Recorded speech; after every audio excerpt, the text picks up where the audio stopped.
날이 추워지니 가족들끼리 옹기종기 구들장에 모여 고구마를 쪄먹으며 신김치를 나눠 먹던 지난 날이 생각나는군요. 안녕들 하십니까? 저는 이제 70을 바라보는 할머니이자 두 아들의 엄마입니다. 언제 이렇게 자글자글하니 주름이 생겼나 싶어 손을 내려보다 문득 제 이야기를 한번 풀어보려 이렇게 사연을 올려봅니다. 배움이 짧은 탓에 이야기가 두서없이 흘러가더라도 이해해 주시면 감사하겠습니다. 저는 고작 19살의 나이에 동네 오라버니와 연애를 하다가 덜컥 임신을 하게 되어 20살이 되자마자 누릴 것 누리지 못하고 아이를 낳아 시집을 오게 되었습니다. 물론 제 시절의 20살과 지금 20살의 누림의 차이는 컸지만 저는 고등학교도 제대로 졸업하지 못한 채 아이를 낳아 키워야 했습니다. 남편의 집안은 경기도 양주 일대의 땅을 30만 평이나 가진 어마무시한 땅 부자였습니다. 제 속도 모르는 사람들이 저에게 시집 한번 기똥차게 잘 갔다고 이야기를 하곤 했지만 제 속은 썩어 문드러지는 줄 알았죠. 시댁이 정말 부잣집은 맞았습니다. 땅의 대부분이 농경지라 임대를 해주었고 농작물과 돈을 받았었더랬죠. 덕분에 배를 골아본 적은 없었던 것 같습니다. 땅 자체의 크기가 어마어마했기에 들어오는 돈도 당연히 꽤 큰 돈이었거든요. 1년치의 임대료를 연초에 받아 1년 내내 생활을 했는데 웬만한 사장님의 연봉보다 훨씬 더 많이 벌었다고 했어요. 그런 집안에서 우리 남편은 어려운 것 모르고 살아온 사람이었습니다. 거기다가 귀하디 귀한 3대 독자였으니 시모가 발에 상처 날까 초등학생 시절까지 업고 다녔다고 하더라고요. 그런 남편이 어디서 굴러먹다 왔는지 모를 계집애 하나를 데려와 아이를 가졌다고 하니 제가 마음에 들었을 리가 있겠습니까? 고등학교도 졸업하지 못하고 학교를 다니던 와중에 임신을 해버려 자퇴를 해야 했고 대학은 당연히 아이를 키우느라 꿈도 꾸지 못했습니다. 거기다가 제가 똑똑하고 공부를 잘했던 편도 아니었기에 시모는 매일같이 제 면전 앞에서 욕을 해댔습니다. 어떻게 만날 여자가 없어서 저런 모자란 아이를 만나 덜컥 임신까지 시켜 집에 데리고 들어오냐고 제 가슴을 후벼 파셨죠. 우리 시모 또한 어린 나이에 땅 부잣집 아들에게 시집 온 터라 저와 나이 차이도 얼마 나지 않았으니 더 못 살게 구셨습니다. 제가 첫 아이를 낳았을 때가 20살이었는데 그때 우리 시모의 나이가 고작 45살이었으니까요. 45에 할머니 된 게 억울하다 저를 꼬집으셨지만 제 첫 아이가 아들이었기에 출산 후에는 어느 정도 너그러워지기도 했습니다. 물론 예전만치 미워하지 않았다는 뜻이지 시집살이를 그만두었다는 이야기는 아닙니다. 요즘처럼 문명이 발달하고 기계가 모든 걸 해주는 세상이 아니다 보니 시집살이가 참으로 고되고 힘들었습니다. 한겨울에 우물가에 가서 꽝꽝 얼어붙은 물을 길러오라는 것부터 시작해서 빨래는 두드려야 살아난다고 하루 종일 방망이질을 하게 만들기도 하셨습니다. 일정하게 두드려야 옷이 쫙쫙 펴진다고 옆에서 뜨뜻한 둥글레차를 드시며 제가 방망이질하는 걸 1초도 놓치지 않고 살펴보셨죠. 그냥 괴롭히고 싶어서 안달이 난 사람처럼 구셨는데 얼마나 시간을 쪼개서 괴롭히셨으면 제가 낳은 아들마저 제대로 돌보지 못하게 하셨습니다. 제가 출산을 하고 모유가 말라 제대로 나오지 않았었거든요. 저에게 젖 하나 제대로 돌지 않는 계집애가 어디 어미랍시고 설치고 다니냐고 혼쭐을 내셨습니다. 아이에게 모유만큼 좋은 게 없다면서 옆 마을까지 아이를 안고 걸어가 젖 동량을 시키기도 했습니다. 제가 낳은 아이가 다른 산모에게 안겨 모유를 받아먹고 있는 게 얼마나 서럽고 비참하던지 그때라고 분유가 없었던 시절도 아니었습니다. 저는 연달아 아이를 임신하게 되었고 둘째를 연년생으로 출산하였는데 아들을 낳았습니다. 떡두꺼비 같은 아들 둘을 낳자 시모는 그제야 저를 며느리로 인정을 해주었습니다. 그전까지는 거의 집안에서 일하는 식모 수준이었는데 가족으로 인정은 해주신 거였죠. 그렇다고 저를 예뻐해 주셨다는 이야기는 아니고 그냥 밥 먹을 때 겸상 정도는 하게 해주신 수준이었습니다. 그전까지 저는 부엌에서 식구들의 밥을 챙긴 뒤 쭈그려 앉아 쌀밥에 김치를 얹어 먹는 수준으로 밥을 먹었거든요. 굶기지 않는 걸 고맙게 여기라며 시모는 항상 저에게 그 정도 처우가 딱 저에게 어울린다고 하셨었죠.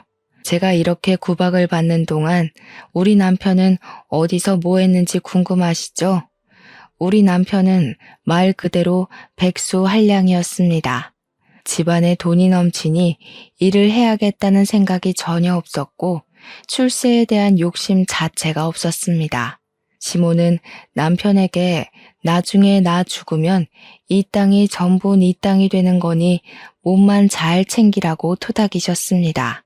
그런 남편은 항상 막걸리에 취해 있었고 바둑에 당구에 노름에 시댁에서 쥐어준 돈을 자식에게 쓸 생각은 하지 않고 저 노는데 다 쓰는 놈이었습니다. 연애를 할 당시 저는 학생이었기에 그런 놈팡이인 줄은 꿈에도 생각하지 못했죠. 저런 놈인 줄 알았으면 저도 진즉 피해 다니고 시집을 올 일도 없었을 겁니다. 그럼 이쯤에서 왜 이혼을 하지 않았는지 그것도 궁금하시겠네요. 저라고 이혼할 생각이 없었겠습니까? 하지만 아들 둘 전부 시모가 끼고 사는 마당에 제가 맨몸으로 쫓겨나서 어디서 뭘 해먹고 산단 말입니까? 내 배로 낳은 자식을 두고 어찌 이 집을 떠나 혼자 살 수 있겠습니까? 거기다가 저는 용기조차 없는 바보였습니다. 시댁을 나가게 되면 돈 한 푼 없이 저를 어디 받아주는 곳도 없을 텐데 중학교만 겨우 졸업한 주제에 무슨 일을 해먹고 살겠습니까? 그냥 이 집에서 죽었구나 살았구나 그 정도만 생각하면서 사는 게 속 편한 일이라고 생각한 거죠. 제가 젖동량을 해가면서 집에서는 시모 비위를 하나하나 맞춰가면서 하라는 거 다 하고 밭일 도와주면서 먹고 살 때 남편은 바깥으로 나돌았습니다. 집에 붙어 있어도 깜깜한 사람이었지만 매일같이 바람을 피우며 지내니 제 속이 더 타들어가는 듯 했습니다. 어느 날은 다방 여자와 연문이 터지고 어느 날은 호프집 여자와 사랑 싸움을 하고 어느 날은 이발소 여자를 만나더군요. 동네 사람들이 수군수군 하다가 결국 돌고 돌아 제 귀에 들어오는 날이면 정말 하염없이 울었습니다. 처음에는 연분이 난 여자들의 머리채를 쥐어뜯기도 하고 집에서 바가지를 긁기도 했습니다. 하지만 시간이 지나고 이런 일이 반복되니 나중에는 포기를 하게 되더군요. 여자가 하도 많으니까 남편이 누구를 어디서 뭘 어떻게 하며 만나는지 궁금하지도 않을 정도였습니다. 제가 속이 터져라 치면서 울고 남편이랑 다툼을 하고 있으면 시모가 매번 참견을 해댔죠.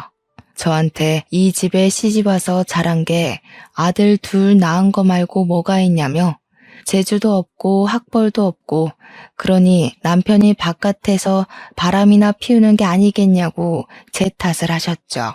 솔직히 바람 피운 사람이 잘못이지 제 잘못은 아니잖아요. 하지만 시모는 모조리 제 탓을 하며 저를 무시하고 멸시했습니다. 아무것도 모르는 우리 아들 둘을 데리고 도망을 칠까 숨어버릴까 고민하기를 3년. 결국 일이 터지고 말았습니다. 남편이 글쎄 이발소에서 일하던 여자랑 눈이 맞아 둘이 여행을 가다가 큰 사고를 당하고 만 것이었죠. 고속도로에서 일어난 추돌사고로 이발소 여자는 그 자리에서 숨을 거뒀고 남편은 병원으로 이송 중에 하늘나라로 가게 된 것이었습니다. 그때 우리 아들들의 나이가 고작 7살, 6살이었습니다. 제 나이가 30도 되지 않아서 원치 않던 과부가 되고 만 것이었습니다. 장례식장에 찾아온 손님들이 저를 보고 얼마나 불쌍하게 생각하던지 가정에 관심이 전혀 없었던 남편이었지만 제 나름대로 의지하고 지냈던 부분이 있었는지 서글프더군요. 하지만 서글픈 마음과는 반대로 눈물은 전혀 나오지 않았습니다. 죽은 내연녀가 남편의 빈소 옆 호실에 자리하고 있었기 때문이었습니다. 죽어서까지도 나란히 누워 장례를 치르게 되었으니 그들은 행복했을지 모르겠지만 저는 속이 답답하고 죄어오는 것 같았습니다. 제 인생이 이리도 시궁창이구나 서글프구나 하면서 울지도 못하고 아무것도 모르는 아들들을 끌어안고 있었습니다.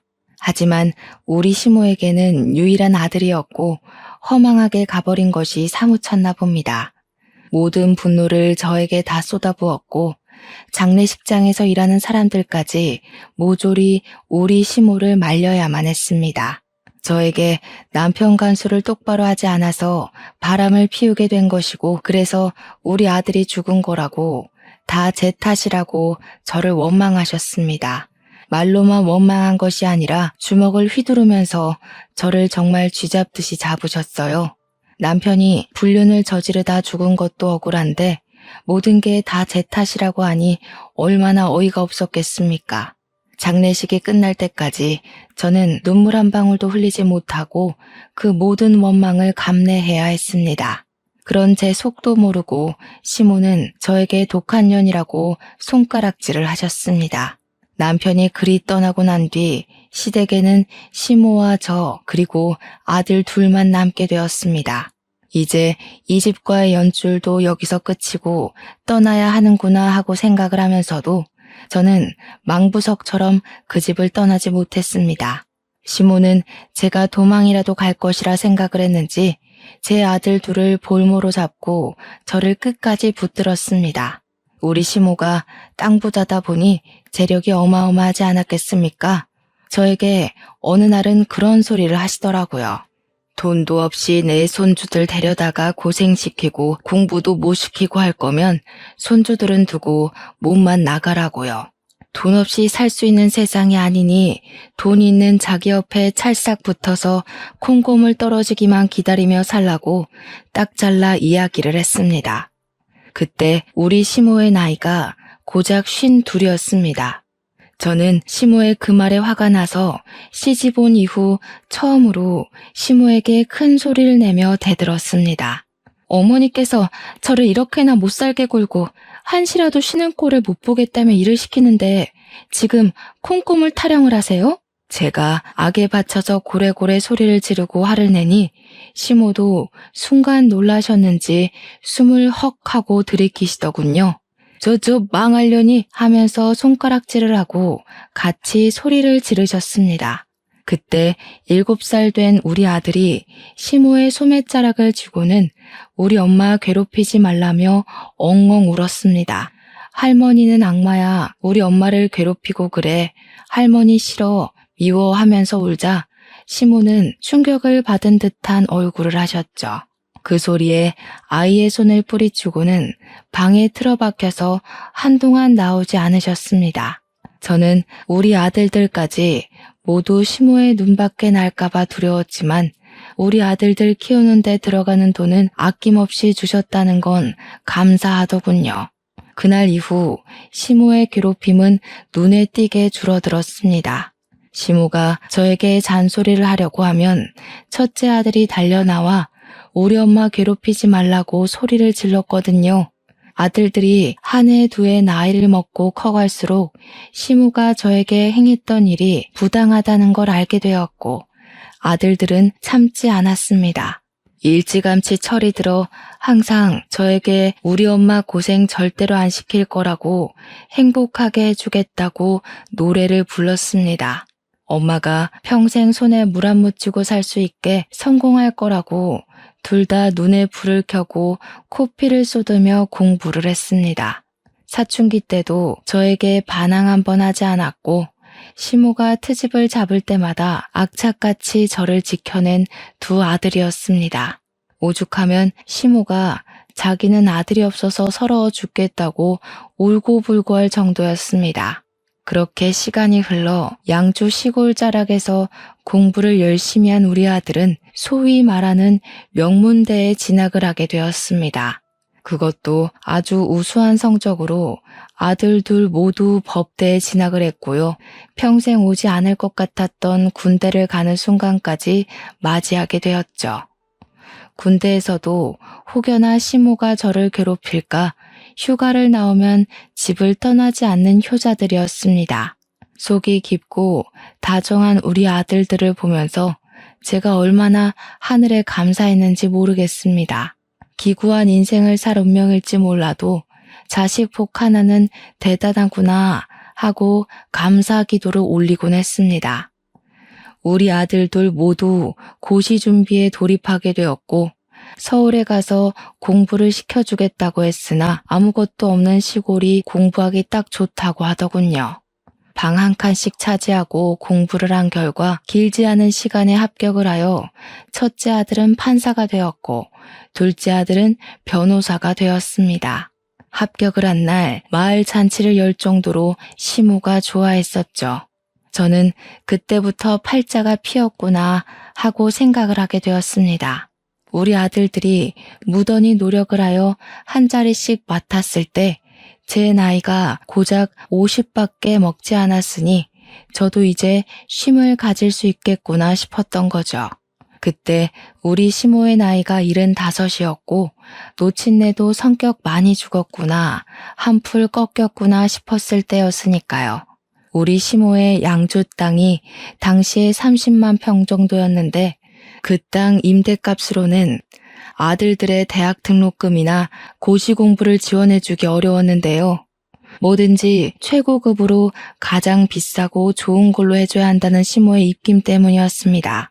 그렇게 땅을 조금씩 팔아가며 아들들 뒷바라지며 생활이며 하고 있었는데 어느 날 시모가 사기꾼의 꼬드김에 넘어갔어요.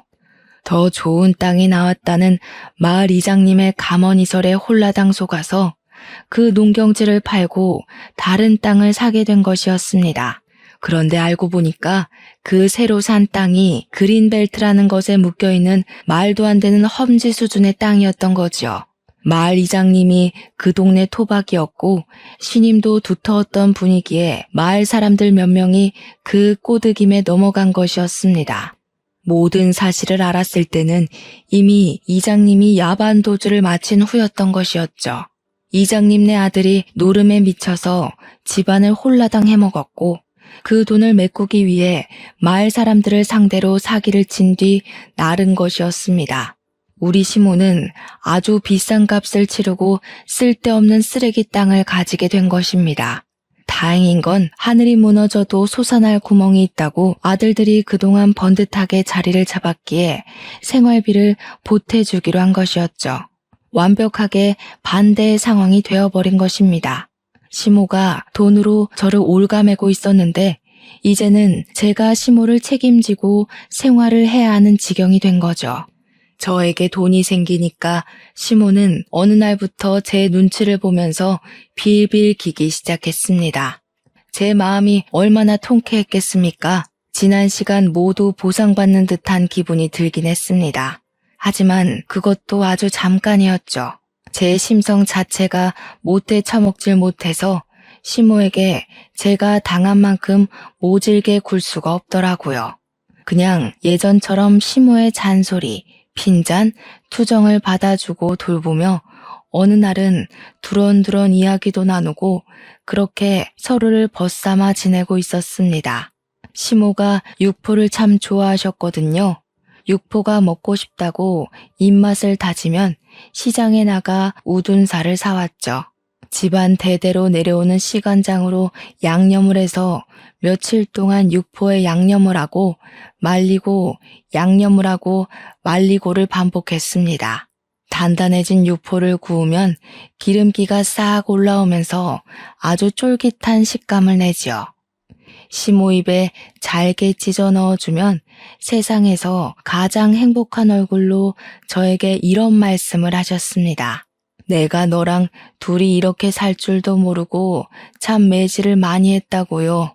기세가 한풀 꺾인 시모는 여전히 시키는 대로 곧잘하는 저의 다정함에 사과를 하기도 하셨습니다. 그동안 모질게 굴었던 거 다 미안하다고 이렇게 성실한 며느리를 자기가 너무 괴롭혔다고 하시면서 눈물을 찍어내기도 하셨습니다.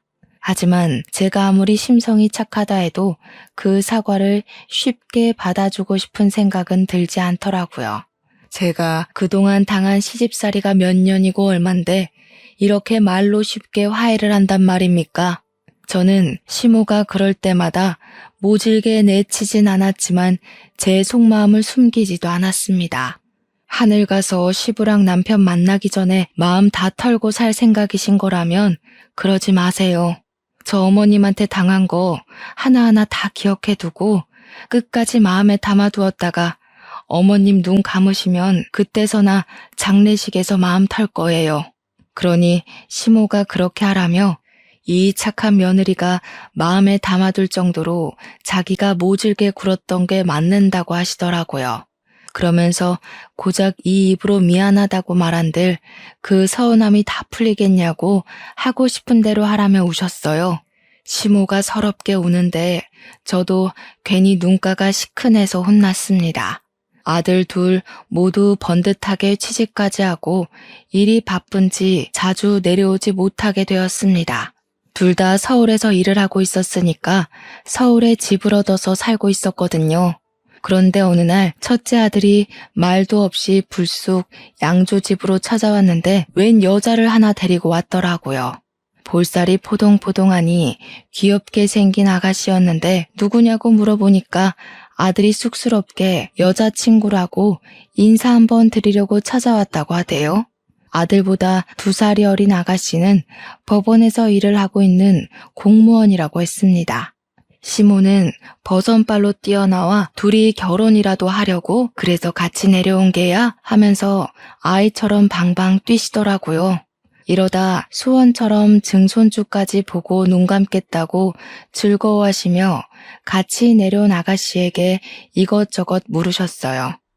저는 한편으론 시모가 너무 오버를 하는 게 아닌가 싶어서 시모를 말리고 있었습니다.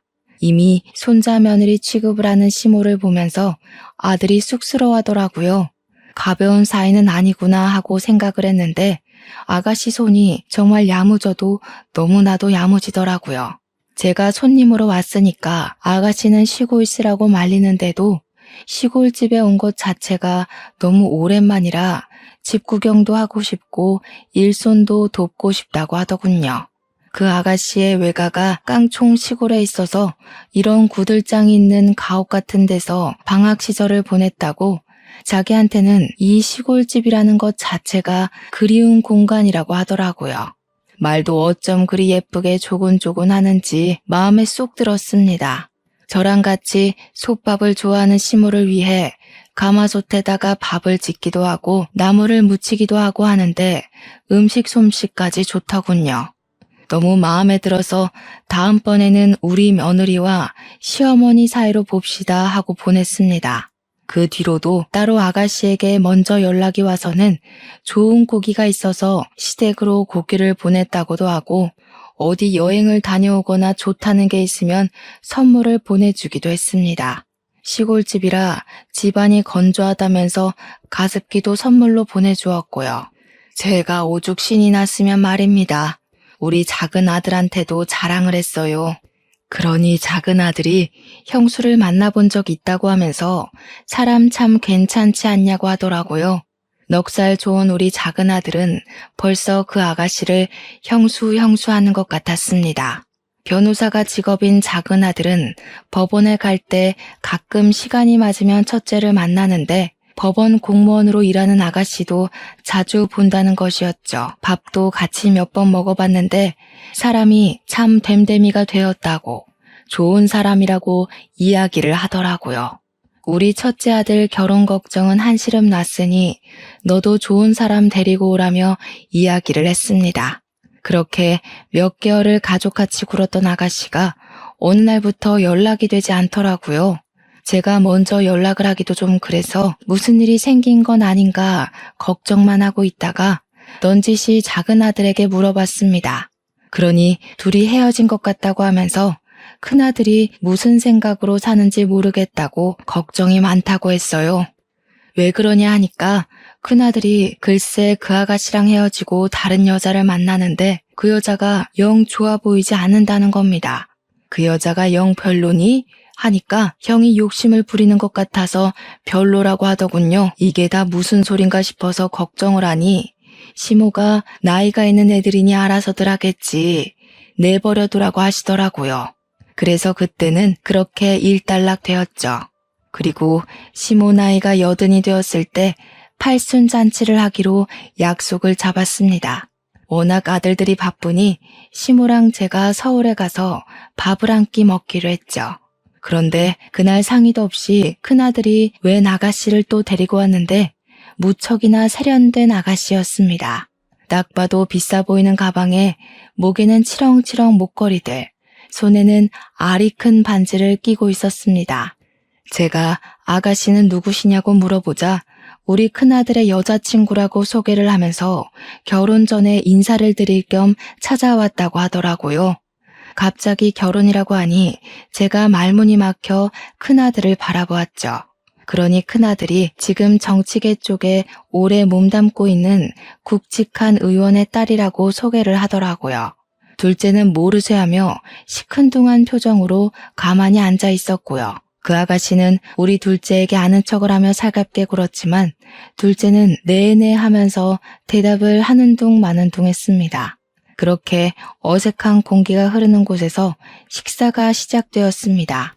우리 시모가 아무래도 비싼 호텔 밥을 먹어본 일이 없어서 그런지 스테이크를 썼는데 잘 못 썰고 허둥거리시길래 제가 좀 도와드렸습니다. 그러니 빤히 보고 있던 그 아가씨가 비웃음 섞인 목소리로 이야기를 하더군요. 어머, 이런데 자주 안 와보셨나 봐요. 우리 할머니는 돌아가시기 직전까지 스테이크 엄청 잘 써셨는데. 그러니 우리 시모가 자기가 이런 걸 언제 먹어나 봤겠냐며 주눅 들어 계시더라고요. 다른 자리도 아니고 팔순잔치랍시고 모인 건데 그런 핀잔을 들으니 제 기분이 좋지 않았죠. 그런 것 같아 보였어요. 원래 식기는 바깥쪽부터 쓰는 건데 아무거나 잡히는 대로 쓰는 게 아니고요. 어머, 천박해라. 뭐라고요? 아니 아가씨, 뭐로 먹든 잘만 먹으면 되는 거 아니에요? 천박하다고? 제가 날선 목소리로 이야기하자 그제야 억지 웃음을 지으면서 아무것도 아니에요 하더라고요. 그날 집으로 돌아와서는 큰아들에게 그 아가씨랑 결혼을 할 거냐고 물어보면서 전에 만나던 아가씨는 어떻게 된 거냐고 했어요. 그러니 이미 헤어진 사람 이야기를 굳이 꺼내냐면서 지금 만나는 아가씨 집안이 대대로 정치인 집안이라고 이야기를 하더라고요. 그게 무슨 상관이냐고, 너 직업도 판사인데 네 앞가림이나 잘하고 살라고 집에서 내조하는 여자가 최고 아니냐고 했죠. 그러니 아들이 저한테 뭐라고 하는 줄 아세요? 자기 와이프는 엄마처럼 살게 하지 않을 거라고 하는 겁니다. 머리를 한 대 맞은 듯한 기분이 들어서 저는 그냥 알겠다고 하고 전화를 끊어버렸습니다. 언제는 제 손에 물 한 방울 안 묻히게 호강시켜주겠다고 하더니 말이죠. 그러더니 정말 둘이 결혼을 하겠다고 저에게 통보를 했죠. 어떻게 상의도 없이 네 마음대로 결정할 수 있냐고 큰 아들에게 물어보니 저한테 그러대요. 벌써부터 간섭하는 거냐고. 자기 와이프한테 시집살이 시킬 생각도 하지 말라면서 자기도 함부로 대할 수 있는 집안이 아니라고 했어요. 그럼 뭐 우리 집은 함부로 해도 되는 거냐고 제가 소리를 높이니 가진 거 없는 집안에서 태어나 고생해서 이 자리까지 왔는데 엄마가 왜 참견이냐고 하더군요. 가진 게 없긴 왜 없습니까? 땅으로 사기 맞기 전까지 지한테 해준 게 얼마고 쏟아부은 돈이 얼만데. 제가 씩씩거리고 있으니 시모가 손 휘 저으면서 둘이 좋다는데 하고 싶은 대로 살게 내버려 두라며 우리는 우리끼리 알아서 살자고 하시대요. 저한테 시집살이 시키며 참견할 땐 언제고. 제가 어머님 하니까 애들이 좋다잖아 내버려 둬 하시더라고요. 아들한테 잔소리도 못하냐고 하니까 저한테 너도 나중에 장례식까지 가서 원 안 사고 싶지 않으면 가만히 있으라대요. 제가 예전에 했던 말을 기억하시고 이야기하시는데 저한텐 그리 모질게 굴었으면서 손자 며느리한테는 꼼짝도 못하더라고요. 마음대로 하라고 아들에게 말할 수밖에 없었죠. 결혼식도 둘이 알아서 다 정한 다음에 저한테는 통보를 하더라고요. 그래서 제가 아들한테 상견례도 없이 뭐 하는 거냐 하니 상견례 자리를 해봐야 급이 맞지 않아서 쪽팔리기만 할 것 같대요. 고급스러운 음식 하나 제대로 먹을 줄 모르는 사람들이랑 가서 무슨 이야기를 하겠냐고 하대요. 처갓집에서 준 돈으로 식 올리고 사는 건데 돈 한 푼 보태준 거 없으니 참견하지 말라는 소리까지 하더라고요. 아무리 출세욕에 눈이 멀어도 그렇지 우리 첫째 아들이 왜 저렇게 변했나 이해가 안 가더라고요. 작은 아들한테 전화해서 하소연을 하니까 형이 아무래도 욕심에 눈이 먼 것 같다고 판사직도 그만둔다고 하대요. 정치인 사위 된다고 정치판에 끼어들 거라고 말하고 다닌다며 이미 법원에도 소문 쫙 났다고요. 영향력 있는 정치인 장인이 사위를 밀어주겠다고 공공연하게 이야기를 하고 다닌다고 했습니다. 원래 만나던 여자랑 헤어진 것도 지금 형수가 큰아들한테 반해서 정치인 시켜주겠다고 꼬셔서 넘어간 거라고 했죠. 제 큰아들이 그런 놈이었다는 게 참 믿기지도 않고 어이도 없었죠. 시모는 모든 이야기를 다 듣고도 아무 소리 안 하더라고요. 아무튼 우리 큰아들 나이 36살에 결혼을 하게 되었습니다. 시모는 81살의 나이에도 결혼식에 참석해서 정정함을 내보였는데 제가 손님들 맞이하는 사이에 화장실을 가셨다가 크게 넘어지셨어요. 뼈가 부러지거나 하진 않았는데 엉덩이에 시퍼렇게 멍이 들 정도로 크게 넘어지신 거죠. 제가 놀란 와중에 어떤 아가씨가 시모를 부축해서 오더니 이리저리 살피더라고요. 시모가 말하길 크게 넘어져서 움직이지도 못하고 있는 걸 이 아가씨가 도와줬다고 하길래 고맙다고 인사를 드리는데 우리 작은 아들이 오더라고요. 이미 벌써 인사했어? 하면서 살갑게 굴길래 뭐지? 하는 사이 자기 여자친구라고 소개를 시켜주었습니다. 같은 로펌에 다니고 있는 변호사라고 하면서 인사를 하는데 예쁘장하게 생겨서는 꼼꼼하게 우리 시모를 살피더라고요.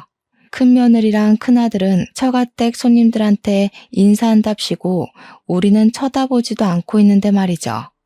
저는 며느리가 생기면 절대로 시집살이를 시키지 않겠다고 예전부터 마음을 먹고 있었습니다.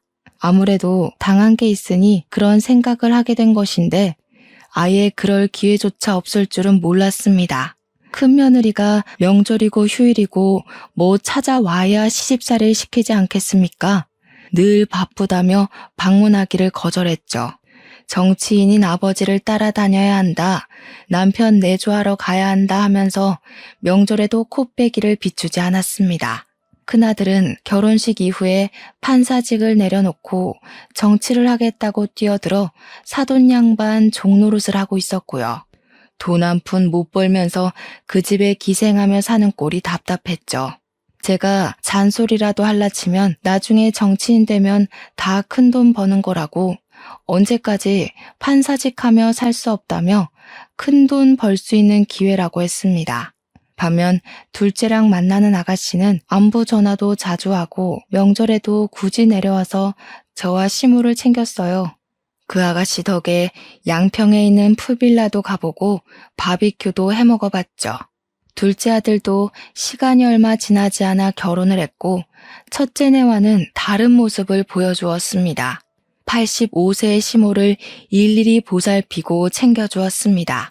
오죽 예뻤으면 우리 시모가 땅 때문에 얼마 남지 않은 돈을 막 쥐어주기도 했어요. 신혼여행 가서 과자라도 사 먹으라고 300만 원을 주시는데 작은 아들도 놀래더군요. 큰며느리에게는 돈 10,000원도 쥐어주신 적이 없었으니까요. 아들 둘이 다 결혼을 하고 나니까 더 비교가 되더라고요. 큰며느리는 안부 전화 한 통 없는데 둘째 며느리는 시간만 생기면 양주로 오더라고요. 아무리 경기도라지만 서울에서 1시간 반은 와야 하고 시골이라 아무것도 없는데 말이죠. 저는 이 넓은 밭만 봐도 기분이 좋아요. 나중에 나이 먹으면 이런 집에서 살고 싶어요. 시골이 뭐가 좋으니? 나는 도시가 좋더라. 며느리야, 도시가 좋으냐?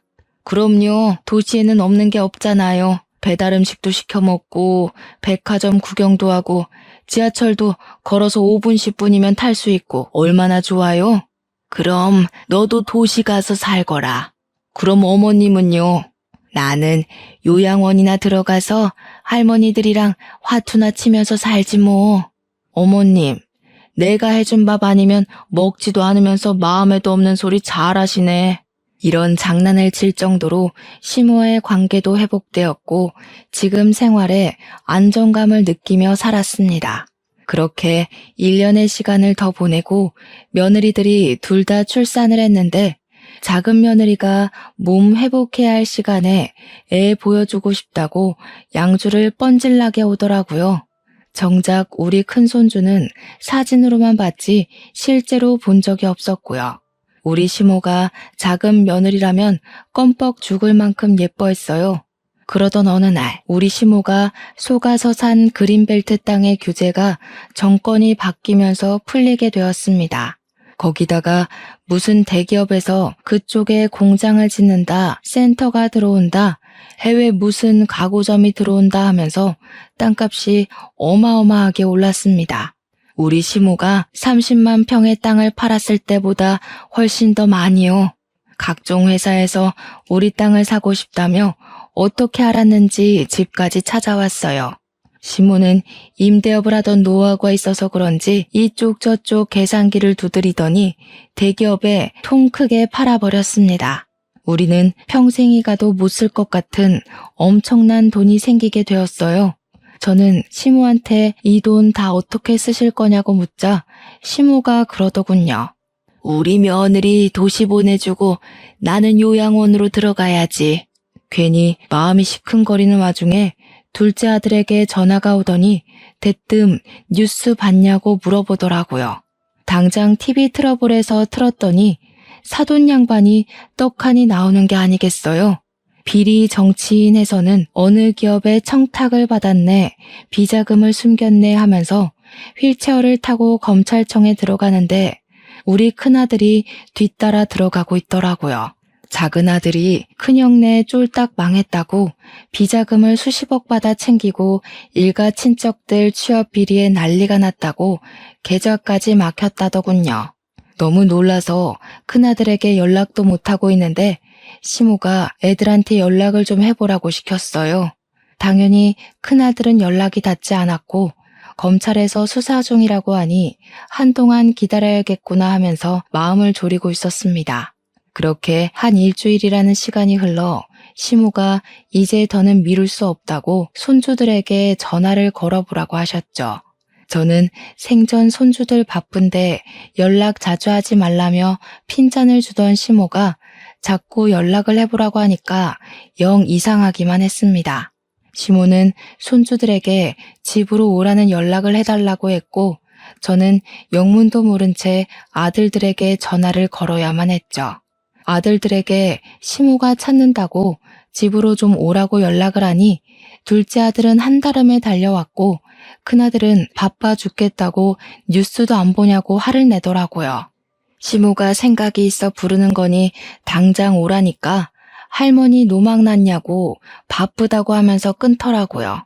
작은 아들이 도착한 뒤 시모가 다시 큰아들에게 전화해서는 바쁘다고 하니까 전화로 말하겠다고 했어요. 네 엄마가 도시 가서 살고 싶다고 하는데 네가 장남이고 하니 모시고 살도록 해라. 순간 작은 아들도 할머니하고 저도 어머님하고 불렀죠. 근데 큰아들이 내가 왜요? 그러더라고요. 네가 어릴 적에 네 엄마 호강시켜준다 안 했니? 나보고 나쁜 할머니라고 그랬잖아. 그러니까 네가 모시고 가서 살렴. 그게 도대체 언제적 일인데 아직까지 그 소리예요? 호강이고 나발이고 제 코가 석자니까 연락하지 마세요. 괜히 둘째 며느리 앞에서 못 볼 꼴 보인 것 같아서 민망했는데 둘째 아들이 냉큼 묻더라고요. 엄마, 진짜 도시 가서 살게? 그럼 잘됐다. 우리랑 같이 살자. 그래요, 할머님. 할머님도 같이 가요. 생각보다 도시가 편리하기도 하고 좋은 것도 많이 있어요. 병원도 가깝고요. 교통도 편리하고요. 이제 나이도 많으신데 병원 가까운 데 사셔야죠. 둘째 아들과 둘째 며느리는 거절을 하려는 저에게 오히려 먼저 모시고 살 생각이 있었다고 이야기를 했어요. 언제까지 양주에서 사실 수 없지 않냐고 밭일도 오래 하셨으니 조금 더 시간이 지나면 분명 마디마디 안 아픈 곳이 없을 거라면서요. 의료기술이 발전했다고 하나 이런 시골에 좋은 장비가 없지 않냐고 저에게 도시로 가자고 하더라고요. 그쪽에서 남은 인생 즐기면서 사시는 게 훨씬 좋을 거라고 배울 것도 많고 할 것도 많다고 했어요. 시모와 저는 평생 양주를 떠난 적이 없기에 솔직히 도시에 가는 게 두려운 마음도 있긴 했지만 설레기도 했습니다. 어릴 적 누리지 못한 저만의 시간을 가질 수 있다는 생각이 들어서 점차 도시 쪽으로 마음이 기울게 된 것이었거든요. 그런데 시모가 그러더라고요. 내가 그 시끄러운 도시에서 어떻게 살겠니? 요양원에서 조용히 또래 할머니들이랑 장난도 치고 싸움도 하고 그리 살다 갈란다. 어머님, 그러지 마시고 내가 해준 밥 먹으면서 끝까지 내 옆에서 살다가 가세요. 내가 호화로운 장례식까지 다 해줄게. 예, 며느리야.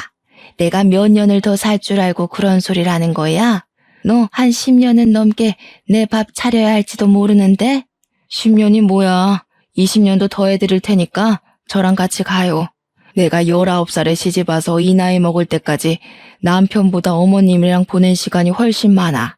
우리 부모님이랑 보낸 시간보다 어머님이랑 지낸 시간이 더 많다고요.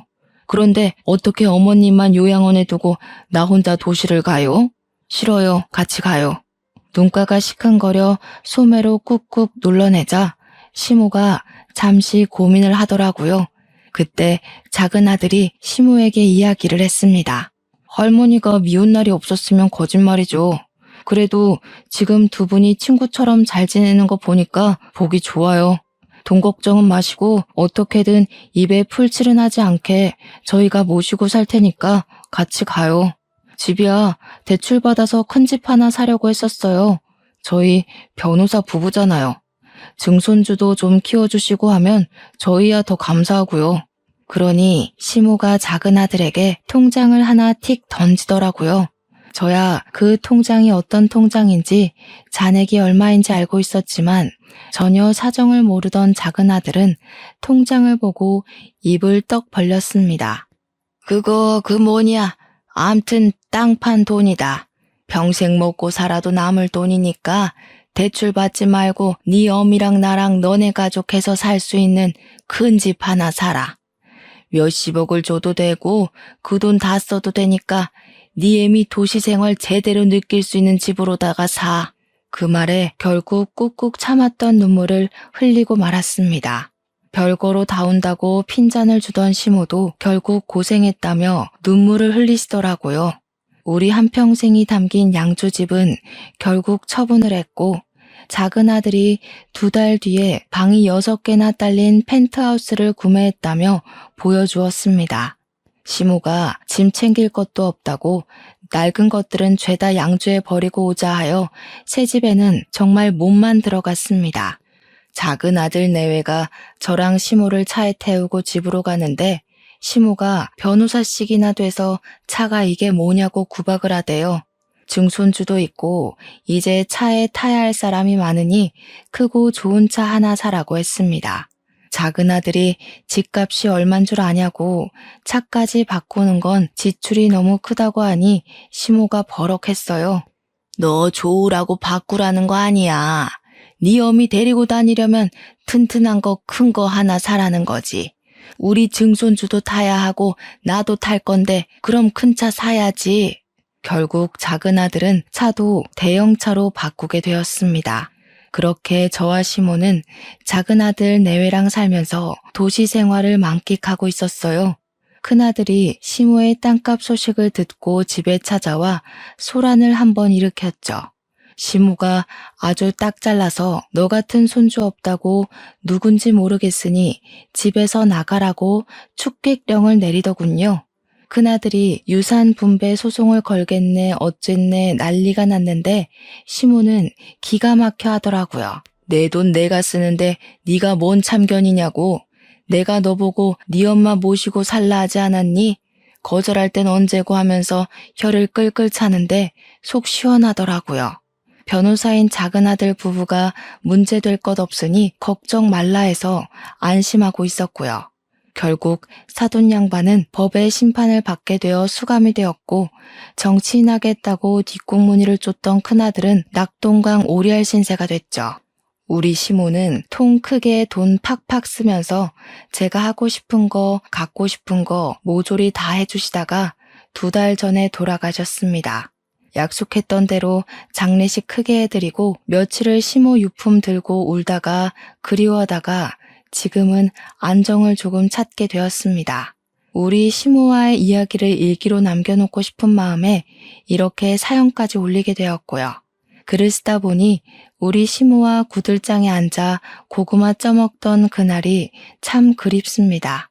언젠간 저도 하늘나라에 가면 다시 만날 수 있겠죠? 그날을 기대해보며 이렇게 사연을 마치겠습니다. 감사합니다.